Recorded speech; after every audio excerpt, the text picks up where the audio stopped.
Je me disais vraiment, je pense que si je vois ça sur un site, je fais un infarctus direct. Il y a des sites web avec des pages mais claquées au sol quoi. Et ouais, ça c'est super important les potos. C'est super important, il faut pas...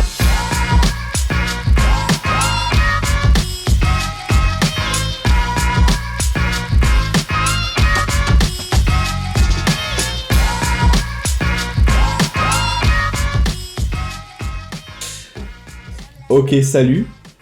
Aujourd'hui, du coup, un format un petit peu différent. Donc, on va suivre ensemble les slides que j'ai réalisés sur Insta pour que ce soit plus visuel que pour vous, que forcément de me suivre, juste me voir et me suivre par rapport à ce que je dis. Là, au moins, vous aurez des éléments visuels. Donc, je vais tester des différents formats sur les prochaines vidéos. Donc, pour qu'il y ait de toute façon, pour que ce soit plus vivant pour vous, plus fun pour moi et que voilà, on arrive à de meilleures vidéos. Donc on est parti. Alors le petit schéma que j'ai réalisé sur Figma, donc les 6 règles d'or de l'UI Design. Alors c'est un petit tuto rapide qui s'adresse vraiment aux débutants, mais si vous êtes confirmé, je pense que vous pourrez peut-être apprendre 2-3 petits tips. Donc je vous invite vraiment à rester, plus la petite astuce bonus à la fin. Ça, c'est pour moi les gars. Alors, le 1, ouais, l'uniformité. Ça, c'est super important. Et de toute façon, c'est pour ça que je l'ai mis en premier. De toute façon, vous allez avoir sûrement et peut-être une charte graphique si vous travaillez avec une grosse entreprise. Mais c'est important d'être consistant, d'être cohérent dans ce design, garder exactement les mêmes couleurs. Bon, ça, je pense que j'ai même pas besoin de vous le dire. Vraiment, si vous avez besoin que je vous l'apprenne, vous me faites vraiment très mal au cœur. Donc voilà, connaissez vos couleurs, les codes X, les Pantone, ce que vous voulez, mais gardez les mêmes. Les typos, c'est pareil. Bon, les typos de toute façon, voilà, de la même façon, on n'utilise pas énormément de typos. On peut faire un site avec une seule typographie et vraiment, je vous le recommande dans de nombreux cas. De toute façon, vous pouvez jouer sur la graisse, donc l'épaisseur des caractères, la taille, vous pouvez jouer sur énormément de choses, l'espacement, vous avez énormément de facteurs et vraiment avec une typo, c'est faisable de faire un site web et même je vous le recommande. On peut quand même très souvent il y en a 2 parce que on va en avoir besoin peut-être pour des titres, etc. Donc le plus souvent je pense qu'il y a 2 typos et 3 c'est beaucoup plus rare. 3, moi j'ai connu des entreprises qui utilisent 3 typos mais souvent ça va être les grosses entreprises, les grosses chaînes qui ont une charte graphique énorme, qui vont avoir telle utilisation pour cette typo, telle utilisation pour cette typo.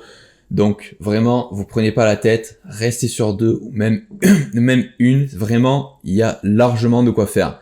Les images, oui bien sûr. Alors les images, ça va être, en fait c'est un petit peu plus tricky les images, étant donné que bon bien sûr, si vous prenez des photographies, faites attention peut-être pas à faire illustration, photographie, un peu tout mélanger. Essayez de rester quand même dans le même style, du moment que c'est cohérent. Mais là où c'est un petit peu plus tricky, c'est dans le sens où les images, faites attention d'avoir les images avec la même exposition. Si vous connaissez un petit peu les termes de photographie, donc la même exposition, un petit peu les mêmes teintes de couleurs, un petit peu aussi tout le même feeling, le même ressenti. Et c'est pour ça que vous allez voir, dans les chartes graphiques des grosses entreprises, il y a tout ce genre de choses. Il y a, après voilà, moi c'est peut-être moins mon domaine parce que je prends pas de photos, je les utilise en fait, même si c'est quelque chose qui est super intéressant. Mais il y a vraiment tout ça dans les guidelines, vous regarderez. Vous pouvez en trouver vraiment des guidelines connus sur des marques connues sur internet, vous pouvez en trouver quelques-unes. Regardez-le. Il y a les photos à utiliser, le style, et c'est super intéressant aussi. Les icônes, et alors là les icônes pareil, petit truc tricky, d'accord, vous allez utiliser des icônes peut-être en couleur, pas en couleur, etc. Mais faites attention aussi, on va en profiter d'être là-dessus pour regarder par exemple sur, je l'ai en favori, sur Flat Icon, par exemple, typiquement, si vous pouvez utiliser aussi après des icônes, par exemple, je vous dis, comme ça, un petit peu plein, vous voyez, ou des icônes en mode outline, faites attention à ce genre de choses aussi, de pas trop alterner les deux, parce que, même pas de pas alterner du tout, parce que ça va pas ensemble. Mais c'est des petits trucs tricky des fois, on se dit que ça va bien, mais il faut quand même faire attention. Il faut vraiment faire attention à ça. Quand on retourne sur Figma. Donc uniformité, très important. Gardez ça en tête. De toute façon, c'est vraiment la base. Et même s'il faut, créez-vous un petit fichier. Oui, voilà, c'est ça que je voulais venir. Petit tips, justement, que j'ai appris du coup sur la Flux Academy. Donc je sais pas si vous connaissez Ran Seagal, donc un des plus gros youtubeurs web design qui travaille énormément sous Webflow et qui même sponsorisé Webflow de toute façon. Moi je suis absolument fan de ce qu'il fait et c'est pour ça que c'est notamment avec lui que je suis passé sous Webflow. Tout ça pour dire que en termes d'uniformité, ce que vous pouvez faire aussi, alors je sais pas si c'est réalisable peut-être en statique, après bon il y a les charts graphiques c'est vrai, mais créer une page de style, c'est-à-dire un style guide comme ils appellent. Bon, je vais pas vous montrer la vidéo, c'est la Flux Academy, mais vous voyez en fait là il nous explique un fichier, une page, en fait il a même créé une page avec les couleurs qu'il utilise, les boutons, donc il crée en fait de toute façon il crée des divs, des classes en fait, et pour les réutiliser après, parce que c'est vrai que par exemple de la même façon les H1, H2, les titres, on va les créer, enfin on va les créer, on va dire oui j'ai mon H1, j'ai mon H2, mais au final on se rend compte que on n'utilise pas toujours exactement la même taille, et ça peut être vraiment intéressant pour rester consistant sur son design. Voilà, donc ensuite la hiérarchie visuelle. Et alors là, attention, grosse animation. Grosse animation. Ah, alors, je m'emballe un peu. La hiérarchie visuelle, pareil, c'est super important. De la même façon, exemple typique, quand vous regardez votre journal. Vous êtes en capacité, en quelques secondes, à connaître l'actualité. Pourquoi? Parce que il y a du coup les grands titres. Vous allez d'abord, en fait, votre œil, il scanne de toute façon. Votre œil, il regarde rapidement la page, et en fonction de la hiérarchie visuelle, donc vous allez jouer, comme je l'ai dit de toute façon sur la typo, vous allez jouer sur la graisse, la taille, tout ce genre de choses pour vraiment donner une importance à vos éléments. Et du coup, pour permettre de mieux faire passer le message, du coup, à votre utilisateur. Donc ça, c'est vraiment quelque chose qui est particulièrement important. Et voilà. Non, ce que je voulais dire aussi, c'est que vous pouvez jouer, non mais ça on reviendra après, sur l'interligne, on reviendra après sur ce genre de choses. Donc la lisibilité, et ça, aïe, ça, c'est quelque chose qu'on voit vraiment sur, bon, notamment des gens qui essaient de créer leur site web, les particuliers qui essaient de créer eux-mêmes leur site web. Ça, c'est une erreur qui est très courante, c'est le manque de lisibilité. Et pourtant, je pense, enfin, j'aurais pu le mettre en tout premier, parce que c'est très bien de créer un site web, mais si les gens sont pas capables de lire ce que vous écrivez, ça sert à rien. Donc là, par exemple, voilà, le do and don'ts, le teamwork, ce qui est écrit sur du blanc, presque sur blanc, on a utilisé l'ombre, et au final, on voit pas bien un petit peu ce qui est écrit. Voilà, il y a plein d'outils à votre disposition. Vous pouvez faire des overlays noirs pour faire ressortir votre texte. Il y a plein d'outils.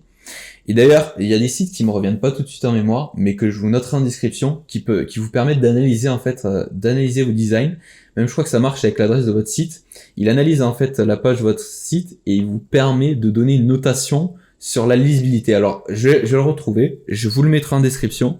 Je pense que ça peut être assez intéressant, même si bon, après ça reste assez visuel là. Il faut le garder en tête, et je pense que déjà, rien qu'à l'œil, on n'a pas forcément besoin d'outils, mais ça peut être quelque chose en plus.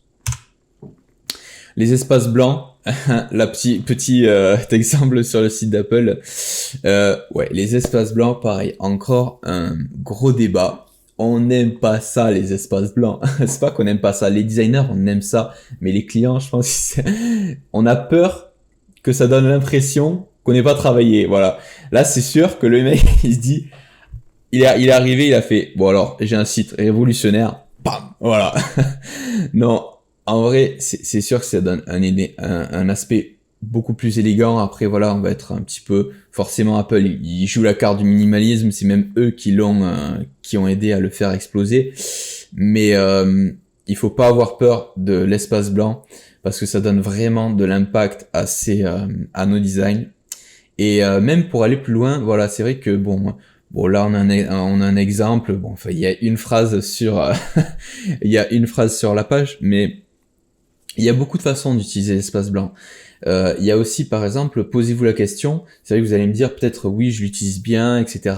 Mais au-delà de ça, est-ce que vous utilisez correctement l'interligne? Est-ce que vous changez l'interligne pour essayer de donner un peu plus pour faire respirer votre texte? Bien sûr, il faut voir dans quelles conditions ça peut être. En plus, je vous parle de ça sur l'espace blanc. Je vous ai fait un espèce de blocos en termes de slide.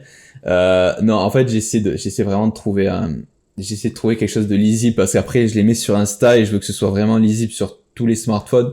Donc, j'essaie de faire quelque chose. Je suis en train de tester un petit peu les tailles. Mais voilà, pour en revenir à l'espace blanc, voilà, est-ce que vous utilisez l'interligne? Est-ce que vous utilisez l'espacement entre les caractères? Ça, c'est plein de paramètres. C'est peut-être pas à modifier à chaque fois, mais pensez-y, donnez-vous de l'espace. Voilà, et ça vraiment, ça permet de vraiment donner de l'impact à vos réalisations. Donc, point suivant, les conventions. Et ouais, ça, c'est super important, les potos. C'est super important, faites pas n'importe quoi. C'est vrai que sur votre site, votre portfolio, vous avez envie de vous lâcher et tout. Je le sais, mais ne le faites pas. Putain. Y a des conventions, que ce soit en termes d'icônes, voilà, la loupe pour chercher, le caddie pour le shop. Voilà, gardez ça. Franchement, ne créez pas des trucs de ouf. Que ce soit ça peut être sur les icônes, mais ça peut être aussi sur les menus. C'est vrai que là, c'est vrai qu'on parle beaucoup web design, mais en termes de menu de navbar, bah oui, on s'attend à voir la navbar en haut, peut-être pas sur les côtés. En haut, c'est la convention, avec plutôt le logo à gauche, encore que parfois on le retrouve sur le centre. Il faut réfléchir dans quelle utilisation c'est, mais bon, malgré tout, gardez quelque chose de simple. Le logo en haut à gauche, en haut à droite, les différents onglets. Le carte en haut à droite, pareil si vous avez un site d'e-commerce, gardez toutes ces conventions, regardez ce qui se fait, allez chercher sur internet, mais n'essayez pas de partir à droite, à gauche, parce que au-delà de l'aspect visuel, en vrai, il faut vraiment penser utilisateur, c'est là qu'on est vraiment en train de parler de UI, mais on pourrait parler de UX aussi. On fera peut-être une vidéo sur la différence des deux, mais là, c'est vrai qu'on est vraiment en train de parler d'utilisateur, d'accessibilité, et il faut que le message passe rapidement. Alors, on a plein de choses pour pourtant créer des designs vraiment différents, vraiment des designs sympas, sans forcément aller créer des trucs de ouf. Peut-être je ferai des reviews des sites awards, mais faites gaffe, je sais pas si ça se prononce comme ça, awards. Enfin, vous connaissez peut-être le site du coup awards, qui du coup rassemble plein de sites magnifiques d'ailleurs, vraiment c'est un peu comme il donne des notes, enfin il y a un système de trophées et tout, enfin c'est super intéressant, ça peut vraiment vous donner des idées en web design. Mais ceci dit, les sites awards, ça reste des sites un petit peu out of the box, si vous voyez ce que je veux dire, et il faut pas forcément, si vous le voyez dessus, ne faites pas forcément comme ils font, parce qu'après il y a aussi certaines raisons pour lesquelles ils le font. Des fois c'est des sites assez spéciaux, par exemple je crois que je suis allé avant-hier, le site qui était Site of the Day, c'était un site d'une typo et il y avait genre les menus à gauche et j'étais en train de faire en plus ces slides, du coup j'étais mort de rire. Je me disais vraiment, je pense que si je vois ça sur un site autre que peut-être qu'un truc typo où ils peuvent se permettre des choses, je pense que je fais un infarctus direct. Mais voilà, donc faites attention quand même à ce que vous voyez aussi sur le net. Ça me fait penser par exemple aussi, petite anecdote, moi je suis beaucoup sur Pinterest pour trouver des idées, des styles de design, mais Pinterest, faut faire très attention, parce que contrairement à Word, ça peut être des sites vraiment qui ont été créés par des gens qui sont pas forcément professionnels, ou ça peut être des templates. Donc faites attention à si vous regardez ça pour vraiment vous baser, pour essayer d'avoir des idées. Gardez vraiment une distance. Moi je le regarde vraiment pour avoir plutôt des visuels en tête, mais faites attention à ce qu'ils font. Ils peuvent pareil, rien qu'en termes de convention, des fois il y a des erreurs directes. Donc faites attention aussi à ce genre de site. Dernier élément, ouais, les éléments interactifs, enfin bon, les CTA surtout, faites attention à vos CTA, et ça on revient un petit peu sur la cohérence, et puis en fait sur les conventions aussi, ça découle un peu de ce genre de choses, mais ayez des CTA clairs, pas des CTA, là, ce que je veux vous montrer par ce petit schéma, c'est que là, par exemple, des fois, on peut créer un titre, on va dire, je vais faire un titre, un truc bleu comme ça, sympa, et au final, l'utilisateur pense que c'est un bouton, et en fait, ça n'est pas un. Et ça peut être super confusing, je suis bilingue, ça peut être super confusing pour l'utilisateur, donc pareil, faites attention à ça. Même en termes de gestion des couleurs, je pense que ce qui est intéressant, c'est vraiment d'avoir une couleur pour les éléments cliquables. Et même, je pense, une couleur, vous pouvez très bien faire votre site en nuance de gris, avoir une couleur pour les éléments cliquables, et basta, quoi. Alors, c'est fini. Deux couleurs sur un site, après, voilà, c'est pareil, pareil que pour les typos. Je pense essayer de rester simple. On n'a pas besoin de 10 000 couleurs, de 10 000 typos. Restez simple, vous allez voir que ça marche, en fait. Vraiment, ça marche. Et de toute façon, c'est pour ça aussi que vous verrez que je fais faire beaucoup de vidéos sur la chaîne en termes de persuasion, du UX en fait en général, de réflexion autour de l'utilisateur, parce que ce qui me passionne, et ça je l'ai déjà dit, c'est toutes les techniques de persuasion qu'on peut mettre en fait dans un site web. Pour au final, il y a des sites web avec des pages mais claquées au sol quoi, mais claquées au sol, éclatées, mais ça veut dire éclaté, mais vraiment des fois super simples qui convertissent de ouf, juste par le copywriting, par les techniques de persuasion, par l'agencement. En fait, il faut voir la page comme un argumentaire. Pourquoi est-ce que je vous explique tout ça? Parce que voilà, restez simple sur vos boutons, utilisez quelques couleurs, juste une couleur peut-être pour vos éléments cliquables, et faites le reste du texte en noir ou en gris. Voilà, restez simple et allez pas chercher des trucs de fou, et vous allez voir que ça marche. Petite tips bonus, bon là on n'est pas vraiment sur les fondamentaux de l'UI design, mais rajoutez la couleur. Alors ça, je ferai de toute façon des petites vidéos tips, mais celle-là je l'adore parce que avant c'est vrai que je faisais beaucoup par exemple, regardez, on était là, oui c'est vrai que j'avais le site d'Apple ouvert pour vous montrer 2-3 trucs. Par exemple, ouais, pour vous montrer ce que je veux vous dire. On va faire par exemple, hop, une petite capture. On va passer sur Photoshop, hop, on va coller. Voilà, vous voulez par exemple faire un dégradé, et ça on le fait beaucoup. Vous voulez faire un dégradé pour, je dis n'importe quoi, vous avez votre texte là, allez, lorem, hop, je sais même pas, je vois pas ce que j'écris. Voilà. Allez, lorem ipsum. On va juste marquer ça. Vous avez votre texte, hop, là bon, on le voit pas beaucoup. Bon, là ça va peut-être pas être ouf, étant donné que franchement il y a plein de couleurs derrière déjà d'iPhone. Donc j'ai peut-être pas pris la bonne image. Mais vous allez faire votre dégradé en fait. Et souvent ce qu'on fait...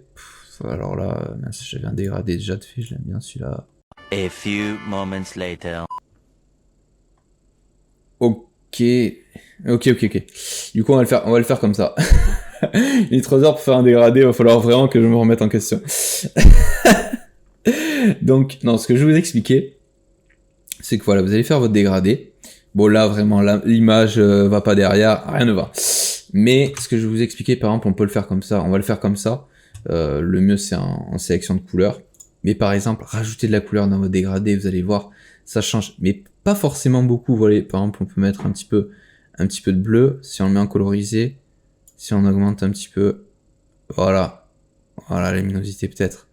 Bon là je suis passé par la teinte de saturation, mais voilà, vous voyez, on voit la différence. Bon, c'est dommage, j'ai pas d'exemple magnifique à vous montrer, je vous préparais ça.